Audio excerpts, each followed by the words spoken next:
Así que, Colombia, qué lindo, Oscar. Voy a estar la semana que viene por Colombia. No miento, la primera semana de septiembre voy a estar en Medellín y en Bogotá. País que estuve ya en Colombia, no sé, más de 100 veces, 120 veces habré estado por allí. País que me gusta realmente mucho. Bueno, Costa Rica también es precioso. He estado también un montón de veces trabajando por allí, en particular en el edificio Escazú y ahí viendo un poco toda lo verde, hermoso, lindo que tiene Costa Rica, ahí los amigos ticos por ahí. Lo que no recuerdo, Oscar, a ver si me ayudas, es cómo lo llaman a los de Bogotá, porque viste que en Medellín son los paisas, y en Bogotá le dicen una forma distinta, que no recuerdo el nombre en estos momentos, que es ahí como una cierta forma de distanciamiento entre los bogotanos y los de Antioquia. Pero no recuerdo el nombre que les ponen a los bogotanos. Bueno, nada más que por curiosidad. Eh, bueno, Ah, bueno, amigos, ¿cómo? pues buenos días, primero que todo. Pues sí, acá los de Medellín les decimos paisas. Acá los de Paisas. Bogotá tenemos dos nombres. Uno, que son los cachacos, que por historia significa, porque antes nuestros antepasados usaban cachucha, chaleco y corbata, entonces cachaco. Y lo otro es que nos dicen los rolos, que son las personas que vienen del interior. Ah, ok, ahí estaba el tema. Yo sabía que había una forma porque eh, como voy a estar en Medellín trabajando eh, la primera semana de septiembre, me escapo un día a Bogotá, los paisas me dijeron, vas a ir a ver creo que los rolos o los cachacos, algo así me dijeron. Y digo, ok, sí, voy a estar por ahí, pero siempre que voy a Bogotá, la verdad que nunca había prestado atención a esas cuestiones. Pero bueno. Amigos, vamos con todos. Me paran todas las veces que crean convenientes. Esto es una charla entre colegas, así que me paran todas las veces que, que ustedes consideren, todas las preguntas que ustedes crean convenientes, por supuesto. Una presentación, innovación y pymes. Para entender un poco qué es esto de innovación y las pymes, y, y por supuesto agradecerles mucho a la gente de Bicom, que son mis aliados estratégicos en Guatemala.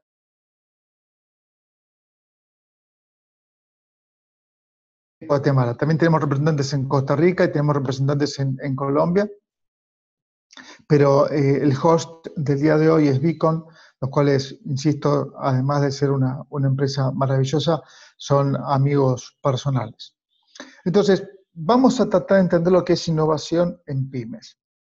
Yo voy a hablar de este tema en términos generales y explicar algunos conceptos, y voy a finalizar explicando qué es innovación, ¿no? Por lo menos un rasgo mínimo, que esto las pymes realmente lo tienen muy, muy claro en general. Cuando uno dice qué es una pyme, lo primero que viene a la cabeza son las definiciones típicas de pyme, es decir, las definiciones de tamaño, son compañías que tienen hasta 50 personas, depende de la legislación de cada país, pueden llegar a 100 personas. Otros países la definen con una combinación entre facturación y tamaño, ¿correcto? Que es otra forma también de poder observarla. Y son esos dos puntos en general lo que plantea una pyme.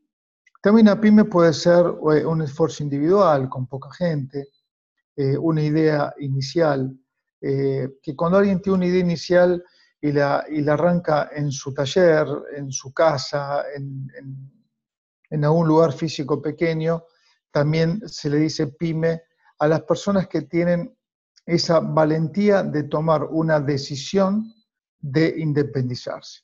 Entonces, el primer punto que quiero trabajar con ustedes es que la pyme o la idea inicial de una pyme o del dueño de una pyme es independizarse, es decir, es de alguna forma provocar que la responsabilidad de poder facturar, de poder obtener ganancias, de poder desarrollarse en forma personal, recae en sus propios hombros.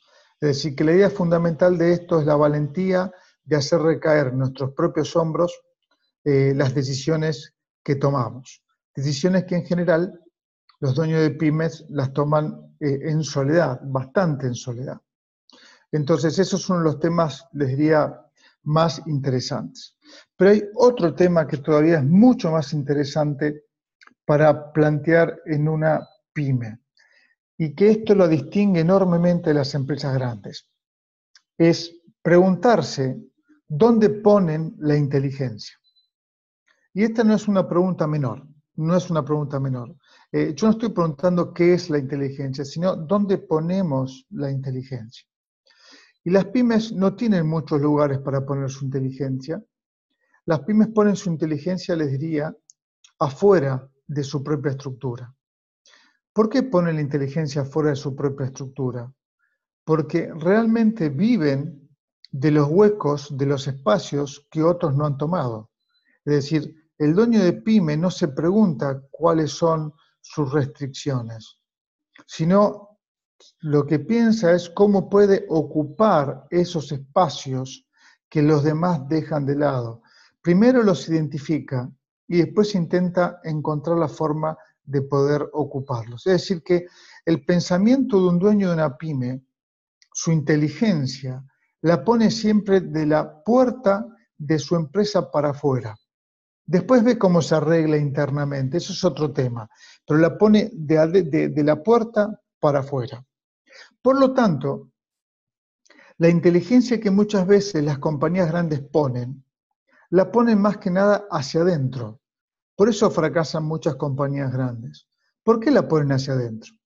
Porque la gente pone inteligencia en las normas, en los procesos, en la política, en sus zonas de confort, pone inteligencia en cómo perjudicar a un compañero, pone inteligencia para defenderse de no ser perjudicado por un compañero. Ponemos inteligencia en el mantenimiento del puesto, es decir, en la relación entre mi rol y el puesto, lo que yo llamo flexibilidad, es decir, meterme dentro de un puesto y trabajar en relación a lo que me piden que tengo que dar.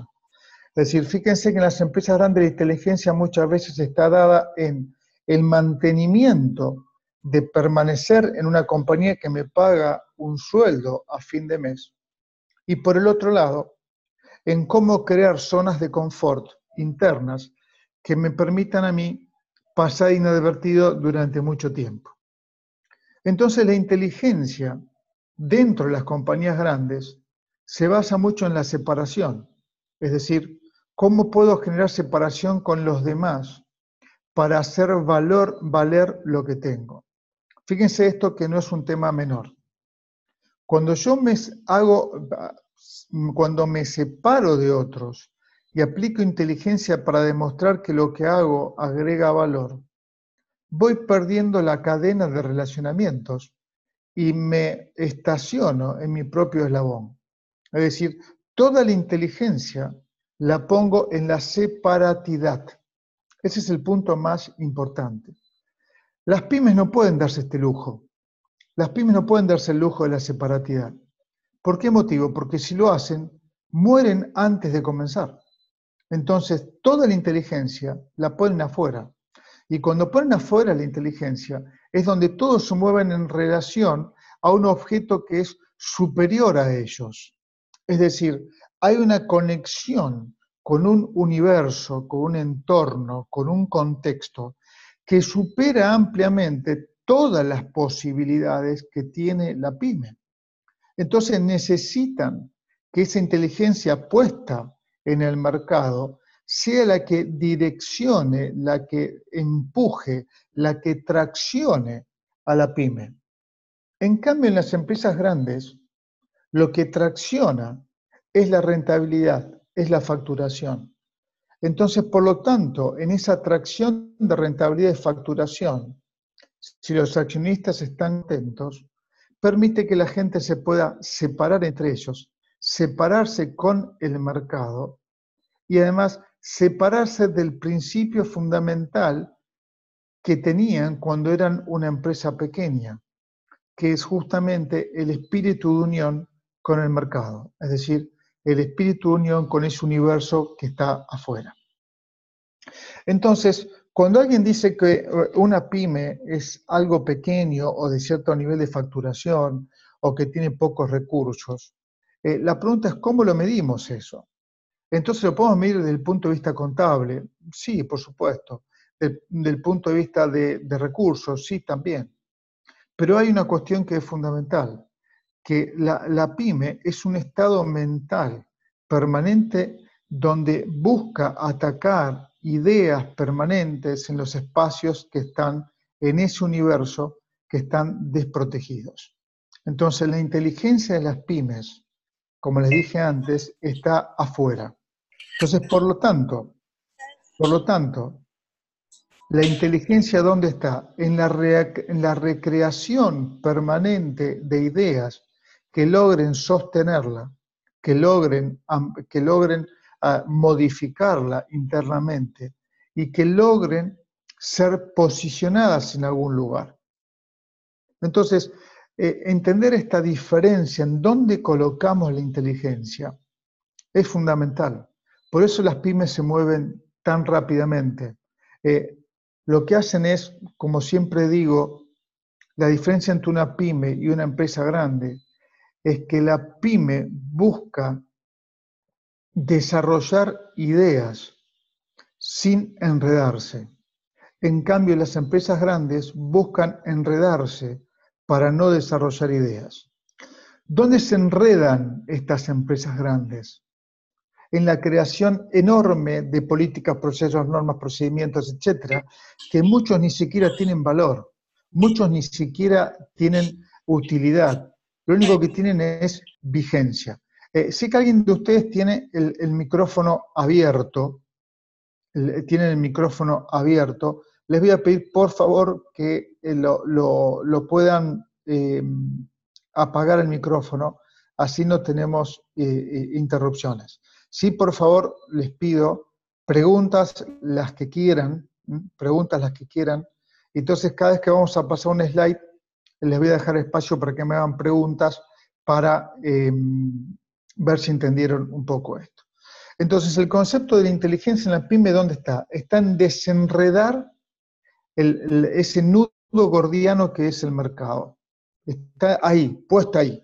En cambio, en las empresas grandes, está en enredar las ideas para que lleguen al mercado, es decir, buscar separatividad, es decir, buscar enredar las cosas para que la zona de confort y la poca movilidad sea la forma natural de la agilidad que tienen las empresas grandes. Siempre, a veces cuando me preguntan qué es la creatividad, Walter, tengo muchas definiciones, pero hay una que me gusta mucho, que la creatividad es la forma en que son desarrolladas las zonas de confort en las compañías. Si ustedes quieren ver creatividad en las compañías grandes, analicen sus zonas de confort. No hay más creatividad más grande, más potente que las zonas de confort. En cambio, en la empresa pequeña, no tengo tiempo de eso, porque si me quedo en el confort, hay otro que está pensando también cómo integrarse al mercado. Es decir, hay otro que también descubrió o vio en mí un nicho determinado que también quiere incorporarse. Es decir, fundamentalmente, amigos, quiero que interpreten esto. Las ideas de conservación muchas veces están en las empresas grandes y las ideas de desvincular, de desanudar ese nudo gordiano que es el mercado, muchas veces está en las pymes.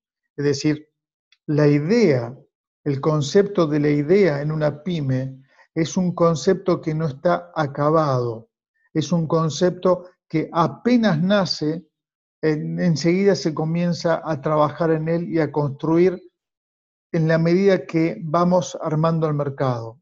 En las empresas grandes la idea tiene que estar bien construida para después avanzar. Las diferencias son enormes, enormes.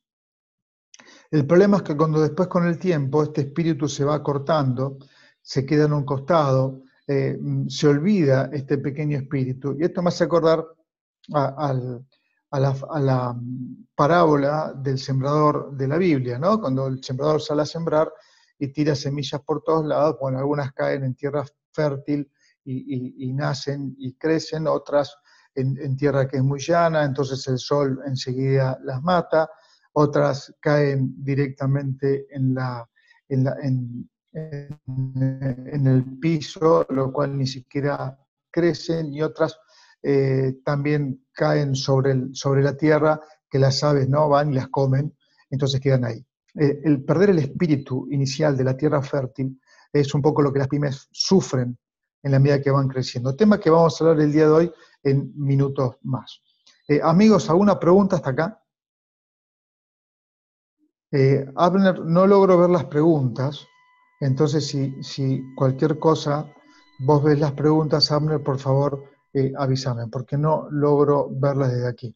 Claro que sí, Walter, sin ningún problema. Al momento no tenemos ninguna consulta. Si alguno de ustedes tuviera alguna, por favor, hacerla con toda libertad en el chat, o bien pueden levantar la mano para habilitar su micrófono. Por el momento, José Mora nos dice que todo está claro. Genial. Acá, chat, acá tenemos. Ok, todo bien, todo claro. Por aquí van comentando. Genial, entonces. Sigamos entonces con el segundo punto importante a charlar durante esta mañana. ¿Dónde está la agilidad, ¿no? de la innovación en las pymes? Y yo siempre digo que depende de su instinto y no de su rigurosidad. Entonces, el instinto natural de una pyme es su supervivencia.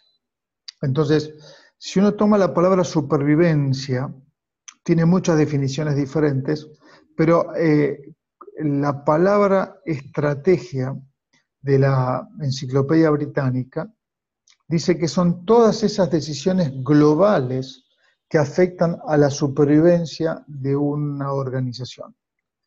Entonces, fíjense que el instinto está muy vinculado a la supervivencia, es decir, el instinto está vinculado a estar siempre respirando.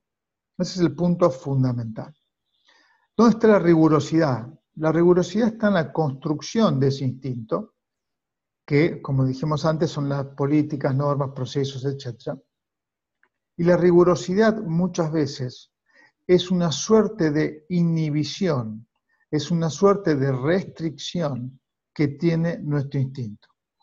Miren, si hay algo normal en los seres humanos, es que siempre estamos pensando en términos de restricciones. Estamos pensando siempre en términos de que no podemos, en términos de que no desplegar nuestras competencias como deberíamos hacerlo. Una de las formas más normal de ir tapando las ideas y este instinto es cuando la rigurosidad es más fuerte que el instinto. Es decir, cuando la norma, la política, el proceso es más fuerte que la propia idea.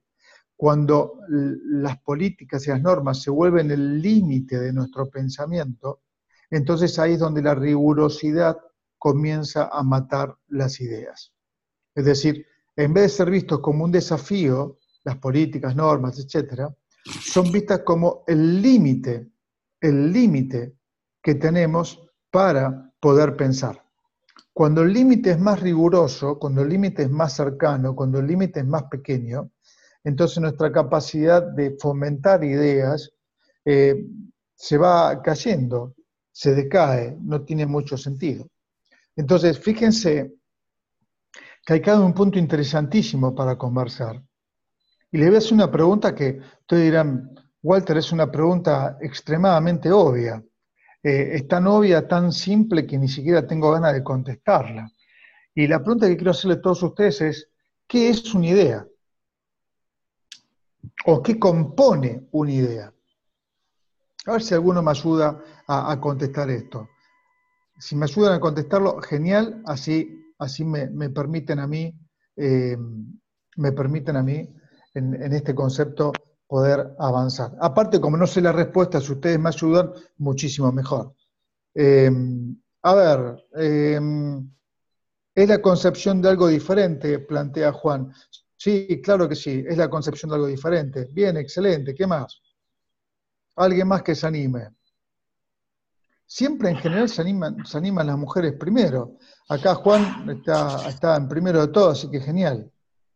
Un concepto más. Bueno, entonces les voy a cambiar la pregunta. ¿Qué compone una idea? Les cambio la pregunta. ¿Qué compone una idea? ¿De qué está compuesta una idea? De creatividad, dicen por ahí, de pensamiento lógico.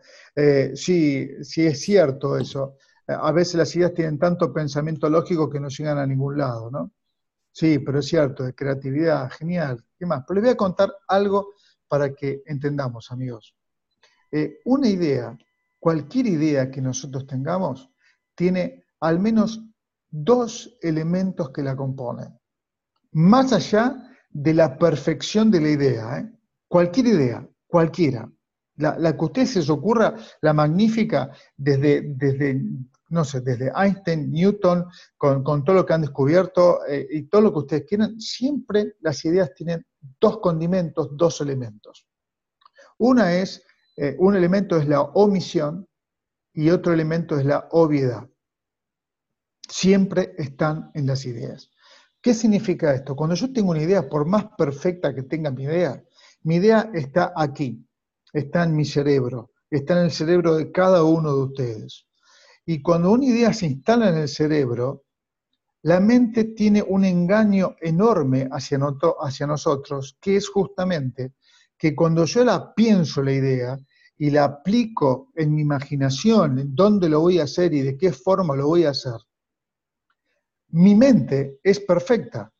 Por lo tanto, todo lo que ve a su alrededor es perfecta. Es decir, que la totalidad que mi mente, mi cerebro, mi modelo mental entiende que es la totalidad del universo, es una forma de engañarme. Porque la totalidad que yo puedo percibir es una parte de un universo enorme. Por lo tanto, toda idea tiene omisiones, es decir, cosas que nunca pensé que iban a pasar. Y tienen obviedades. ¿Qué es la obviedad? Es justamente los elementos menores que considero descartar porque no van a tener ningún sentido. Por eso muchas veces cuando ocurre algo decimos, pero esto era absolutamente obvio. ¿Cómo no me di cuenta? Porque la mente descarta todo aquello que cree que no tiene prioridad ni importancia. Y las omisiones es lo que nosotros llamamos aprendizaje. Es decir, ni siquiera se me ocurrió pensar esto. Estaba fuera de mi límite. Entonces, lo primero que tenemos que aprender, que las empresas pymes tienen una capacidad enorme de crear ideas, de tener una agilidad enorme en las ideas, en ese instinto que le ponen, porque no le prestan atención ni a la obviedad ni a la omisión. Instintivamente ya saben que la tienen, no saben cómo traducirlo, no saben cómo ponerlo en un papel, no saben explicarlo, pero saben que se van a enfrentar todas sus ideas justamente a las obviedades y a las omisiones. Entonces, de alguna forma ayuda a que ellos puedan permanentemente estar atentos a lo que olvidaron y no estar atentos a lo que hicieron. Repito con esto, el pensamiento de una pyme es muy simple. Tengo que estar atento a las omisiones y a las obviedades, es decir, a todo aquello que escapó de mi mente. Y ese es el instinto de una pyme. En cambio, el instinto de una empresa grande es la rigurosidad, es decir, tengo que crear la idea perfecta, sin olvidarme nada, sin omitir nada, sin obviar nada, para que mi jefe, mi gerente, el director general, el CEO, etcétera, puedan comprarla. Y la prueba ácida de esto es que una buena idea cuando realmente surge una buena idea, hay tres cosas que la buena idea no sabe cómo resolver. La primera, cómo la vamos a aplicar. No tiene la menor idea la idea, cómo la vamos a aplicar. La segunda, qué recursos realmente necesitamos para aplicarla. Tampoco tiene idea. Y la tercera es cómo lo vamos a medir, cómo lo vamos a evaluar. Entonces, fíjense que lo interesante del concepto de instinto con respecto a las ideas es que las pymes trabajan permanentemente en el abandono. Y la pregunta es, ¿qué abandonan? Abandonan la rigurosidad, es decir, abandonan la perfección, es decir, abandonan esa capacidad de estar pensando permanentemente en la perfección de la idea antes de ser lanzada. Esa es la gran diferencia que tiene una pyme. E insisto, desde el punto de vista de innovación pyme, no desde el punto de vista tradicional de tamaño y facturación. No. O cantidad de recursos, es decir, cantidad de gente que tenga. No. Me refiero desde el punto de vista intelectual, desde el punto de vista de innovación. Acá Juan dice, esas omisiones y obviedades que te hace el cerebro, ¿cómo las cambias? ¿Puedes reprogramarlo? En realidad es muy difícil poder reprogramar porque lo único que uno hace es, si hay una forma de reprogramarlo, Juan, si me permitís, hay una cuestión que es muy interesante y es muy histórica y que los indios y los yogis en particular le prestan mucha atención. Yo he tenido la posibilidad de estar con algún yogi alguna vez y cuando le preguntaba acerca de la inteligencia, más allá de concentrarnos en el interés, etc., es decir, que uno le pone inteligencia en lo que le interesa, lo que no le interesa no le prestamos nada de inteligencia. Ellos me decían que hay una cuestión fundamental en esto que es buscar ampliar la percepción. Es decir, vos querés mejorar tu inteligencia, amplía tu percepción. Entonces la pregunta obvia que uno le hace es, ¿cómo amplío mi percepción? ¿Cómo hago para ampliar mi percepción? Pues yo tengo leo, veo películas, busco grandes autores, no sé, me meto abajo del agua. ¿Qué es lo que tengo que hacer para ampliar mi percepción? Y ellos me dijeron algo que es muy interesante. Me dijeron, reducí, en el mejor de los casos, elimina tu capacidad de juzgamiento. En la medida que reduzcas o elimines tu capacidad de juzgamiento frente a lo que observas, frente a lo que ves, tu percepción comienza a ampliarse y con ello tu inteligencia. Entonces, ¿vieron cuando uno va caminando por la calle que veo a alguien que de repente hace tal cosa y lo critico? Y digo, no, eso está mal. Voy a la casa de un amigo y critico la casa, critico el carro que tiene. Voy caminando por la calle y veo un store, un local, y critico la vidriera. Todo eso son lo que llaman los yogis restricciones. Cuanto más restricciones tengo, menos intercambio de energía tengo con el contexto, entonces por lo tanto mi percepción comienza a reducirse, a tal punto que llega un momento que lo que creo que es correcto es de la única forma que puede ser correcto, entonces mi percepción comienza a reducirse. Paula pregunta, generalmente se confunde esa falta de rigurosidad con la reflexión de una idea en la pyme, con la naturaleza básica del emprendedor, que es la debilidad que tiene. A ver, generalmente se confunde la falta de rigurosidad en la reflexión de una idea pyme con la naturaleza básica. Sí, tal cual. Tal cual. Justamente la falta de rigurosidad creen que es falta de reflexión. Entonces, ese es un error realmente muy común y se lo toma como una debilidad. Recuerden algo que es muy interesante. Toda reflexión que escapa de la rigurosidad, es decir, supongamos que la rigurosidad fuese este círculo, toda reflexión que escapa de la rigurosidad está sola, ausente, está en un costado. Entonces, no hay posibilidad de poder darle rigurosidad con la lógica que ya no le pertenece. Es decir, supongamos que están juntas en dos círculos y de repente la idea comienza a salir y queda afuera. ¿Cómo puedo evaluar esto que es nuevo con esto que ya no le pertenece? Es decir, acá viene un concepto maravilloso con respecto a la idea, y en particular en las pymes, es que abandonan la rigurosidad. ¿Qué es tener una idea? Es abandonar la rigurosidad que plantean los modelos mentales actuales. Ahora, el abandono también tiene otra parte que es muy fuerte, ¿no? El abandono implica estar solo, que también ese es otro punto fundamental que deberíamos tener en cuenta. José Mora dice, personalmente se da el caso de pymes que manejan metodologías ágiles como Kanban, sí, correcto, para poder organizar sus entregables de forma ordenada, microentregables para evitar los fallos. Sí, es cierto, José, es cierto. Trabajan con metodologías ágiles, trabajan con Scrum, trabajan con Kanban. Para quienes no conozcan, si alguno no conoce, Kanban significa en japonés tarjetas de colores, que es lo que ingresa, lo que se puede producir y el resultado que es la salida de todo ese proceso previo. Sí, absolutamente. Eso ayuda a reducir errores y no aumentar lo que se llama el WIP, el Working Process, es decir, el trabajo en proceso. Porque si no se generan, como bien plantea José, cuellos de botella. Es decir, traducido en forma más simple. Lo que está diciendo José es que las pymes le ponen mucho foco al flujo. ¿Qué significa un flujo? Significa la capacidad que tenemos de reconocer, identificar las obstrucciones que afectan al ritmo de los procesos. Por eso nace el Kanban. Entre otras teorías, por eso nace el Kanban. Y es muy cierto esto, pero ahora hay una cuestión que también tenemos que comprender.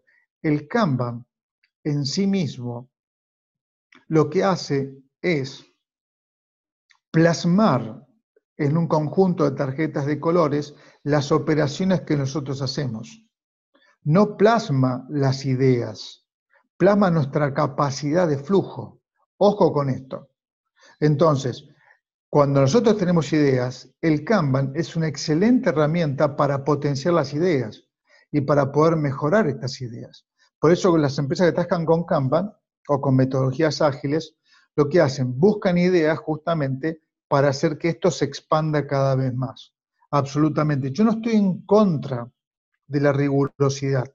Lo que estoy en contra es de colocar la rigurosidad como el límite de mi pensamiento. Ese es el punto fundamental. La rigurosidad como límite del pensamiento. Porque ahí lo que tendríamos es una imposición continua y no tendríamos mejora continua ni tendríamos innovación tampoco. Ese es el punto fundamental que quería conversar con ustedes. Entonces, ¿dónde está este instinto? En justamente trabajar siempre en un aspecto reflexivo que de alguna forma abandone la rigurosidad. Pero también tenemos otra cosa que es maravillosa. Cuando abandonamos la rigurosidad, también tenemos que luego darle rigurosidad a la idea que hemos tenido para poder plasmarla y ordenarla. Pero el punto fundamental de esto es entender y comprender que la rigurosidad tiene que ser un desafío, no el límite. Ese es el punto fundamental en esto de la agilidad. Así que el tema de que plantea José de las metodologías ágiles son muy buenas, pero recuerden también otro detalle, que de esto voy a hablar en Colombia. Ahora está el PMI en septiembre en Colombia, y uno de los temas que voy a charlar en el PMI es justamente que las metodologías ágiles carecen de dos cuestiones que son fundamentales. Carecen de riesgo y carecen de transferencia de conocimiento. Y también voy a hablar de un tema de innovación muy fuerte. Así que si están por Medellín o están por Bogotá, por favor, yo después les dejo mi correo para que me escriban, a ver si nos podemos encontrar por allí con los amigos de Colombia, y después cuando esté por Costa Rica y otros lugares más, nos juntamos con el resto. ¿Qué metodologías recomiendas para una pyme para plasmar las ideas de una forma ordenada? Pregunta José. Bueno, hay muchas metodologías, José, para poder hacer eso. Yo diría que hay una metodología que yo después te la paso, que yo te voy a pasar uno de mis capítulos del libro que yo siempre os recomiendo, que se llaman las 5 R's. Es una metodología muy simple para aplicar, muy simple, y te permite ordenar rápidamente las ideas y analizarlas y pasarlas a un project. Podemos trabajar, si quieren, en un FODA, por ejemplo. El punto es, por ejemplo, para trabajar en un FODA, ¿cómo hacemos para pasar un FODA de un análisis a un proyecto en 5 minutos, por ejemplo? Esto, por ejemplo, para una pyme es ideal porque es muy simple. Prometo, no solamente prometo enviarles material, sino lo que les prometo es, si la gente de Beacon me permite, darles una charla específica sobre FODA dinámico, que es un desarrollo propio, FODA dinámico y otras herramientas como, por ejemplo, espina de pescado, 5 porqués, etcétera, que son todas herramientas que sirven para poder, incluso brainstorming, incluso Scamper, incluso 6 sombreros, ¿cómo podemos hacer para que todas estas herramientas sean un excelente análisis y pasemos rápidamente a un plan de acción? Así que prometo... Claro, Walter, lo podemos platicar para las siguientes sesiones. Bueno, sí, entonces genial. Preparemos, Abner, 2 sesiones porque con una sola no va a alcanzar. 2 sesiones para invitar a los amigos para ver todo esto y lo hacemos con muchísimo gusto, así les queda bien claro, más allá que yo le envíe material, así les queda a todos bien claro para poder trabajar en una pyme. ¿Va bien hasta aquí, amigos? ¿Sí? Genial. Siguiendo con el punto 3. ¿Dudas hasta acá? ¿Preguntas? Es el momento, ¿eh? Fabio, ¿cómo gestionas el cambio en el proceso de innovación? Qué linda pregunta, Fabio, y por el otro lado, que nos va a ocupar un poco de tiempo. Lo primero que tenés que entender en innovación, Fabio, hay una cosa que es muy clara. ¿Qué significa innovación? Significa aplicar un concepto nuevo a la realidad que tenemos alrededor nuestro. Es decir, si me permitís plantearlo de una forma muy simple, es repensar lo pensado, es repensar sobre lo obvio, es encontrar ideas temporales perfectas para una realidad eternamente cambiante. ¿No? Son frases que yo pongo en mis libros para entender la innovación. Para poder comprender la innovación, lo primero que tenemos que tener es que este creo que fue el primer seminario que di con Beacon, es que la cultura se almuerza a la innovación. Es decir, ¿qué es la cultura? Más allá de los preconceptos, etcétera, que podemos charlar, la cultura en sí mismo implica los hábitos que la gente tiene incorporados. Pero si me permiten, te voy a profundizar un poco más filosóficamente el tema. La cultura es el límite a la pregunta permitida. Es decir, una de las cuestiones fundamentales de entender que la cultura es el límite de la pregunta permitida. Si ustedes se preguntasen esto, por ejemplo, ¿qué cosas culturalmente no están bien vistas o están prohibidas en mi organización, pero no hay regla que lo limite, si no hay regla que no lo permita? Una vez estuve en una organización e hice esta pregunta y la respuesta de un gerente fue muy simple.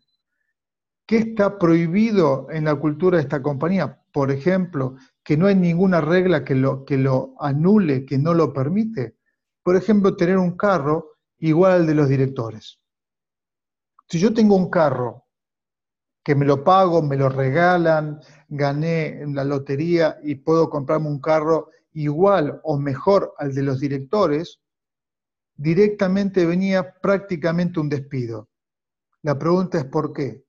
Porque los directores empezaban a sentir que en algo raro estaba dentro de la organización. Entonces la gente no podía tener un carro igual o superior al director. Y no había ninguna política, ninguna norma que lo prohibiese, pero culturalmente estaba. Entonces, cuando uno quiere cambiar la cultura, lo primero que se pregunta es ¿cuál es el límite de la pregunta que puedo hacerme? ¿Y cuál es el límite que desde la relación con los demás no se puede hacer, no se puede ejecutar, no se puede transgredir? Walter, solo Entonces, mira, ahorita lo que estás hablando me llamó la atención, que muchas veces también está la cultura de a la autoridad no se le cuestiona o a la autoridad no se le pregunta, porque posiblemente la autoridad lo sabe. No sé si va de la mano también con lo que estás comentando ahorita. sí, absolutamente, Abner, por lo siguiente. Recuerden que, a ver, en términos simples, eh, todos los procesos, normas, procedimientos, políticas, etcétera, están puestos en la organización y en realidad ellos son respuestas que tenemos. Y esas respuestas las pusieron la gente que tiene poder. Es decir, y si no lo pusieron ellos, autorizaron a ponerlo. Entonces, eh, la respuesta es una forma de afirmación que uno tiene en su rol. Entonces, si yo me afirmo en la respuesta y alguien me hace tambalear con una pregunta, justamente no está muy bien visto, cuando debería ser al revés. Entonces, acá vienen dos conceptos a mi cabeza que son muy interesantes. Uno lo planteó Confucio y otro lo planteó Nietzsche. Confucio decía, ¿cuál es la virtud de un maestro? Es decir, ¿qué es lo que aspira un maestro? Y Confucio decía, lo que aspira un maestro es que su alumno lo supere. Entonces, la virtud, lo maravilloso para un maestro es sentir que el alumno que tengo abajo mío me superó. Traducido en términos empresariales, me hace preguntas que me hagan pensar, me muestran errores que yo no vi. El alumno me hace ver realidades que yo no alcanzo a ver. Eso por un lado. Pero por el otro lado, Nietzsche, que tenía una forma bastante particular de ver el mundo, cuál es uno de mis autores preferidos, paso cuento, Nietzsche dice, ¿cuál es la relación entre un maestro y un alumno? Y en Más allá del bien y del mal, Nietzsche da esta respuesta que es maravillosa. Dice, la relación está en la traición. Entonces, ¿cómo en la traición? ¿La relación alumno-maestro va a estar en la traición? Sí, está en la traición. ¿Por qué? Porque el alumno también quiere ser maestro. Entonces, en las compañías, cuando a vos te hacen una pregunta, cuando te ponen una situación incómoda, cuando te muestran una realidad en la cual vos no estás alcanzado a ver, ocurre muchas veces que sienten que el alumno quiere ser maestro. Es decir, sienten que hacen tambalear mi posición, sienten que la inseguridad que muestro es una pérdida de credibilidad. Por eso muchas compañías buscan imposición en vez de mejora continua o innovación. Porque la innovación es pregunta, la innovación es reflexionar fuera de nuestros modelos mentales, como había alguna, creo que Paola preguntó, si no recuerdo mal, este tema en particular. Entonces, la gente comienza a restringirse. Por eso, culturalmente, una de las preguntas que yo siempre hago es, ¿qué está prohibido? ¿Qué está mal visto en una organización?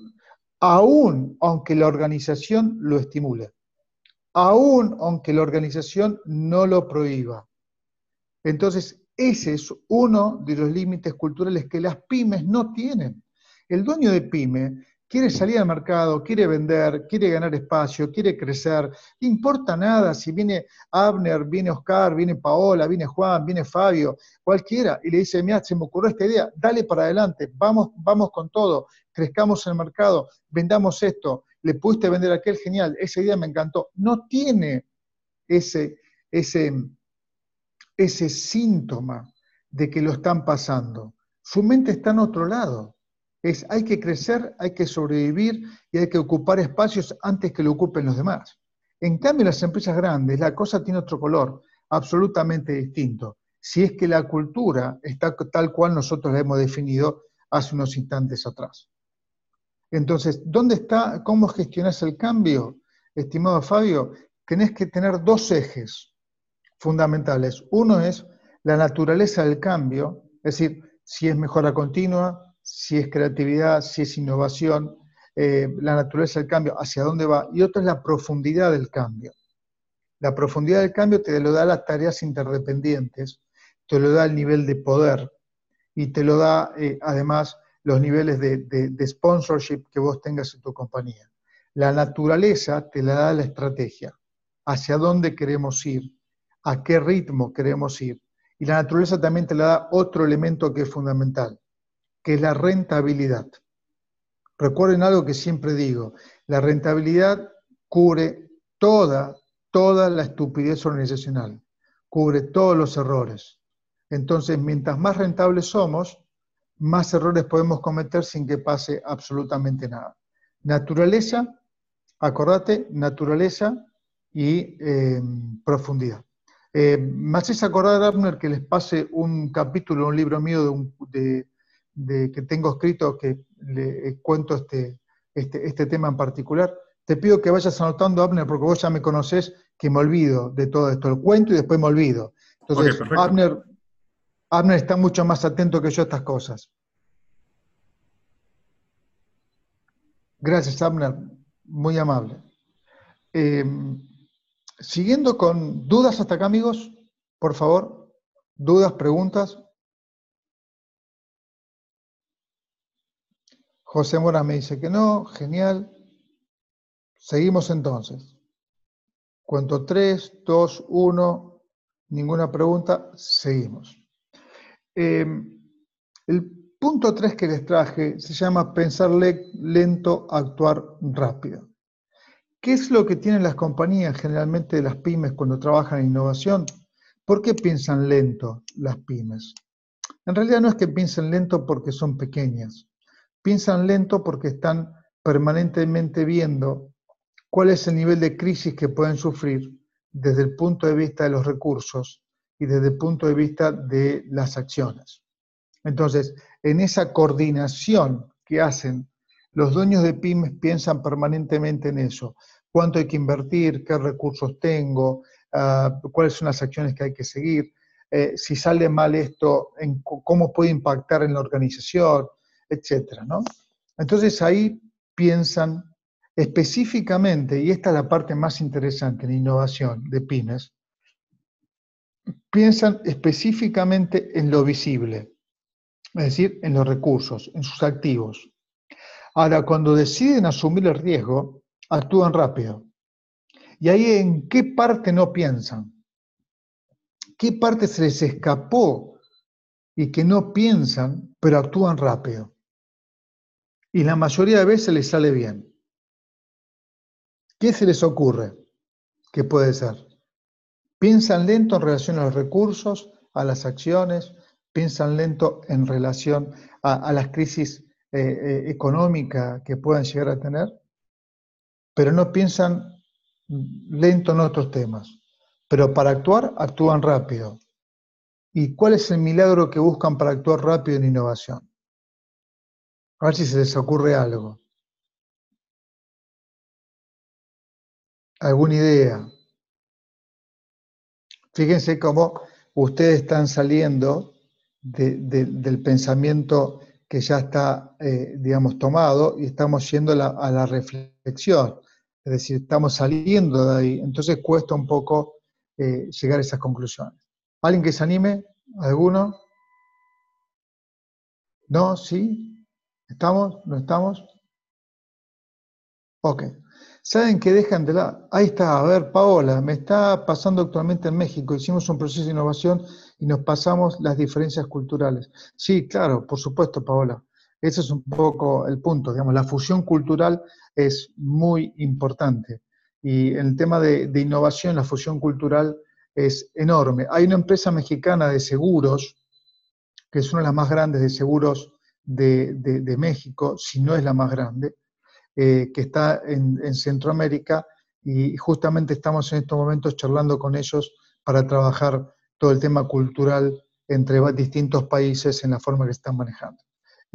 Sí, digamos, ese es un poco el punto en esto. Lo que estás planteando, esa fusión cultural, cómo trabaja la innovación, afectándola para bien o para mal, es un tema realmente muy, muy grande para trabajar. Tema que podríamos dedicarle a alguna charla también. Abner, por favor, usted que es un hombre ordenado, ese tema también, la fusión de culturas para innovación es un tema maravilloso para poder trabajar. Respondiendo a mi pregunta, en esto de pensar lento y actuar rápido, ¿qué es lo que se olvidan muchas pymes? Se olvidan de potenciar las habilidades de la gente. Es decir, cuando terminan de pensar, dicen, hagámoslo, vamos, démosle, como dirían algunos colombianos, démosle, hágale, vamos para adelante. El punto es que a veces la gente no tiene la habilidad para poder hacerlo, ni tiene el conocimiento, ni tiene la destreza para poder hacerlo. Entonces, ahí aparecen justamente los peores momentos de idas y vueltas porque no tengo la gente capacitada para poder hacer.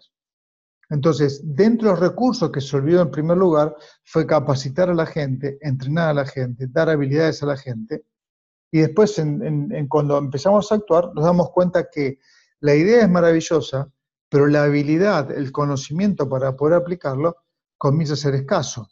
Entonces, por lo tanto, nos encontramos con una restricción en el actuar rápido. Generalmente los dueños de pymes están mucho más habituados a pensar en términos de actitud, es decir, con C, actitud, que en términos de aptitud, con P. Es decir, están mucho más con la energía de crear, de hacer, etcétera, pero también la aptitud, es decir, el conocimiento, las habilidades, el pensamiento, es tan fundamental como lo mismo. Por eso, piensan lento, pero actúan rápido. Y cuando eso ocurre, sin tener en cuenta lo que estamos charlando, el proceso de innovación comienza a caerse para atrás y empiezan las culpas y otras cuestiones más que no vienen al caso explicar hoy. Pero el punto fundamentalmente es ese. Un punto más que quiero charlar con ustedes es qué restringe la innovación en las pymes. ¿Qué restringe la innovación en las pymes? Y una de las cosas que siempre charlo es que cuando las pymes comienzan a crecer, olvidan el espíritu inicial con el cual crecieron, que es el espíritu de innovación, es el espíritu de poca rigurosidad, que es el espíritu de crear ideas, que es el espíritu de la relación y acompañamiento, que es el espíritu de el riesgo como discontinuidad, etc. Comienzan a perder ese espíritu y dejan el espíritu para medir resultados. Y cuando hacen ese traslado de medir ganancias, de medir resultados, de medir acciones, de evaluar absolutamente todo, van perdiendo ese espíritu inicial. Y eso ocurre que muchas veces las pymes cuando empiezan a crecer pierden ese espíritu inicial y les empieza a jugar en contra porque lo que las hizo distintas hoy las vuelve poco competitivas. Van perdiendo el espíritu. Otro punto fundamental que pude ver en las pymes es que las pymes, por una cuestión de costos, naturalmente, los puestos y los roles, es decir, la persona y el puesto, se van unificando. Cuando encuentro a alguien de confianza para hacer algo, lo dejo ahí. Cuando encuentro a alguien útil para hacer algo, lo dejo ahí. Entonces, en la medida que van creciendo, van apostando a los puestos y no a la diversidad de roles. Entonces, con el tiempo, la gente comienza a perder el espíritu cooperativo, comienza a perder la relación, comienzan a aparecer las pujas de poder interno y la gente está más preocupada en cómo conseguir un nuevo rol con mayor nivel de poder en una empresa en expansión que desarrollar la relación que tan viva mantuvo la organización durante tanto tiempo.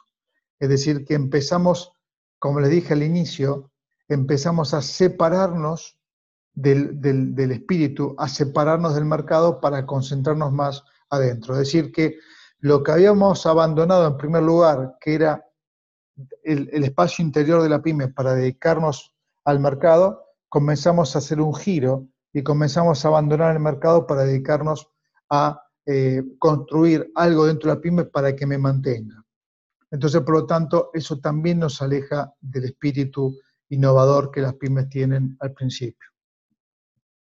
Después, el otro punto importante es que las empiezan a afectar con muchísimos procesos, las empiezan a afectar con muchísimas políticas, con normas, etcétera, que las mismas compañías grandes comienzan a pedirle que las pymes cumplan. Es decir, hay empresas grandes que si vos querés ser proveedor te obligan a normalizar, te obligan a hacer un montón de cosas, que no está mal, está muy bien. El problema es que si esa obligación de normalizar culturalmente comenzamos a cambiarla para justamente salir de un espíritu innovador a un espíritu normado, terminamos dependiendo de nuestro cliente mayor y con el tiempo comenzamos a reducir nuestra capacidad creativa y nuestra capacidad de innovación, porque creemos que copiando lo que hacen los mayores, las cosas van a salir mejor. Entonces perdemos la capacidad de coordinación que teníamos antes, perdemos la capacidad de relación, perdemos ese espíritu de confianza que es fundamental para tener un lugar para poder innovar. Nadie puede innovar en un campo de poca confianza. Vamos perdiendo eso y fundamentalmente empezamos a perder el espíritu inicial, que es estar focalizados en el mercado, en la idea, en lo difuso, en la obviedad y en la omisión, por estar permanentemente metidos en la norma, en los procesos como límite, no como desafío. Entonces, estos 4 puntos que hemos trabajado en definir qué es una pyme desde el punto de vista de innovación, en entender dónde está el instinto y la rigurosidad dentro de una pyme, en por qué pensamos lento y actuamos rápido y cuál es el error de actuar rápido generalmente. Y los 3 puntos estos últimos que les conté de por qué las pymes restringen la innovación en la medida que van creciendo, es un aspecto introductorio a tener en cuenta justamente con esto. Y en particular este último punto es cuando el dueño de la pyme comienza a separarse de lo que creó, se crea un espacio vacío donde a veces el impulsor de las ideas dejó de ser la fuente que impulsa esas ideas y la gente se establece en una forma de trabajo individual, de una forma de trabajo colectivo, de una forma de trabajo coordinado, pero no relacionado. Entonces, estos 4 puntos, que podríamos dedicarle un poco más de tiempo, son justamente los puntos que diferencian las pymes a las pymes de las grandes, y en particular, por qué innovan y por qué dejan de innovar, perdiendo justamente su espíritu inicial. Estimados amigos, esta charla la vamos a tener en la página de Beacon, en Beacon Group. La vamos a tener guardada. La vamos a tener, de hecho, sí, gracias Walter. De hecho, nos decía en el comentario que si vamos a tener acceso posterior a esta grabación. En efecto, la vamos a tener disponible para que cada uno de ustedes pueda de nuevo volverlo a escuchar, porque muchas veces uno escucha una plática y tal vez uno le pone atención más a una parte y luego uno al volverla a escuchar le presta más atención a otra, entonces van a tener disponible esa grabación en nuestra página para que ustedes puedan acceder las veces que así lo quieran. Walter, no sé si alguien más tiene alguna pregunta para tu persona que la pueda realizar. Les cuento algo, mientras están haciendo las preguntas, amigos, les cuento que vamos a tener esta práctica en beacongroup.com y en ipkin.org, las van a tener. Les cuento que también, junto con la gente de Beacon y con otros partners de Ipkin en toda la región, yo voy a tomar lo que se llama un matecito acá en Argentina. Si alguno estuvo en Argentina o en Uruguay sabe qué es esto. Es una bebida típica nuestra aquí en Argentina y en Uruguay, así que me permito tomar uno delante de ustedes. Nuestros amigos en Colombia van a estar con su tintito. Tal cual, ahí está, así es. Y vamos a lanzar, amigos, en el mes de septiembre, un diplomado en innovación, que nos encantaría que puedan participar. Vamos a lanzar todo un diplomado que está institucionalizado por Birchan de España. Así que para los que quieran participar del diplomado, me encantaría tenerlos. Calculo que en el mes de octubre vamos a lanzar el mismo diplomado online, es decir, para poder hacerlo online, todo el diplomado, también junto con, por supuesto, con la gente de Beacon y todos los partners que tenemos en toda América con Ipkin. Así que bienvenidos, y estas pláticas que estamos teniendo con Beacon las vamos a tener cada 15 días. También vamos a tener pláticas con otros con otros partners de toda la región, que son absolutamente gratuitas. Así que, sin ninguna duda, si ustedes quieren, pueden estar en todas las pláticas que hagamos, así que bienvenidos. Y con los diplomados, si quieren hacerlo en forma presencial, lo vamos a lanzar en Colombia, Guatemala, El Salvador, Costa Rica y me falta un país. Colombia, Guatemala, El Salvador, Costa Rica y Honduras. Son los 5 países que lanzamos el diplomado este año. Así que les voy a dejar mi correo aquí. Les voy a dejar mi correo aquí puesto. Pongo por aquí. Si me quieren escribir, con muchísimo gusto. Igual pues, le pueden escribir a la gente de Beacon Group, porque ellos están al tanto de todo esto y son mis socios estratégicos en Guatemala. Y cuando lancemos el presencial y el online, nos encantaría que participen. Y por favor, todas estas charlas que estamos teniendo en forma quincenal y con otros socios también que tenemos, la próxima la vamos a hacer desde Colombia. La otra se suma la gente de IBMI, que son los socios estratégicos de El Salvador y Costa Rica.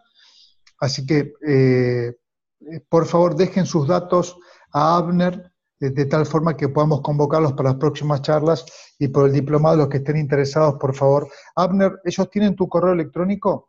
Sí, de hecho, en la sesión donde les llegó el correo pueden escribirnos o también pueden escribir a servicio@beacongroup.com, en donde vamos a poder responderles para que ustedes puedan tener toda la información que ustedes necesiten. Si están interesados en los cursos que mencionó Walter, por favor, con toda libertad nos lo pueden hacer llegar. Y al mismo tiempo, si quieren saber de los siguientes temas, que de hecho, ahorita que hablo de los temas, estemos al pendiente porque ahí también Walter nos ofreció un capítulo de cuentos, el cual, si a los que estén interesados, por favor, enviarnos un correo para que con Walter podamos enviarles el tema. Y al mismo tiempo vamos a estar, quiero que estén pendientes para cuando se hablen de los temas que comentamos sobre el análisis FODA, algunos análisis también que podemos tener en la organización y un tema de fusión de culturas, como lo habíamos hablado. Entonces, algo adicional que les gustaría saber, por favor, con toda libertad, un correo y nosotros les estaremos atendiendo. Muchísimas gracias, Abner. Si quieren ver el diplomado, lo pueden ver en Beacon Group o entran en ipkin.org y ahí tienen el diplomado, lo pueden bajar para que vean de qué trata todo el diplomado. Y nada, quedo a sus órdenes. Walter F. Torre es mi LinkedIn, Walter F. Torre, Instagram, que lo uso muy poco, no lo uso prácticamente, pero también pueden contar con Walter F. Torre, en Facebook también, y si quieren escribirme, ahí les acabo de dejar mi correo de Ipkin. Y bueno, nada, muy agradecido con ustedes y en 15 días nos vamos a encontrar con la gente de Beacon si les parece bien, Abner, si vos estás de acuerdo, arrancamos con modelos de análisis estratégico dinámicos, FODA y algunos otros que están por ahí. Perfecto. Si te parece adecuado, vamos con eso. Perfecto, a mí me parece muy bien. Queremos enviarle un agradecimiento a Paola. Para nosotros realmente es muy valioso que nos den su retroalimentación de lo que les está, el valor que les puede agregar estas charlas a cada uno de ustedes. Y pues bien, si alguien no tiene algún comentario adicional o alguna pregunta, no nos resta más que darles de nuevo las gracias por participar en esta hora. Estén muy pendientes de la siguiente charla que la estaremos teniendo en unas 2 semanas para que ustedes puedan también recibir. Por favor, estén pendientes también de los correos. Nos han comentado que a veces les llega la invitación, pero la invitación, a veces el correo lo envía a otra ubicación. Entonces, para que puedan estar al pendiente. Si no, ya saben que vamos a estar teniendo estas charlas más a menudo. Entonces, también nos pueden enviar un correo preguntándonos sobre la siguiente charla también. Entonces, pues, si no hay más, solo Oscar nos dice que muchas gracias, que aprendió mucho de la charla. Gracias, Oscar. Y pues bien, dejo a Walter con unas últimas palabritas. Walter, ya sabes muy bien que a mí casi siempre me gusta, como ahorita que hablamos de ideas y de retos, en una frase que nos pueda dar de cierre con respecto a lo que vimos el día de hoy.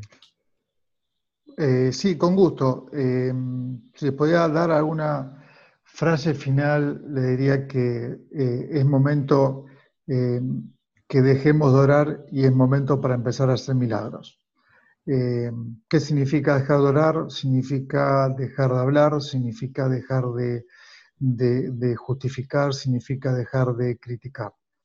¿Qué significa hacer milagros? No significa hacernos Dios, sino un milagro es simplemente llevar una idea a la práctica. Creo que el ser humano, el milagro más grande que puede hacer en su vida es llevar una idea a la práctica. Por eso es tan escaso. Si fuese tan fácil llevar una idea a la práctica, todos seríamos milagrosos, pero lamentablemente hay muy pocos. Entonces, ¿qué es un milagro empresario? Es llevar una idea a la práctica. Que Dios los bendiga, nos vemos la próxima. Muy bien, que estén todos muy bien y hasta la próxima. Gracias.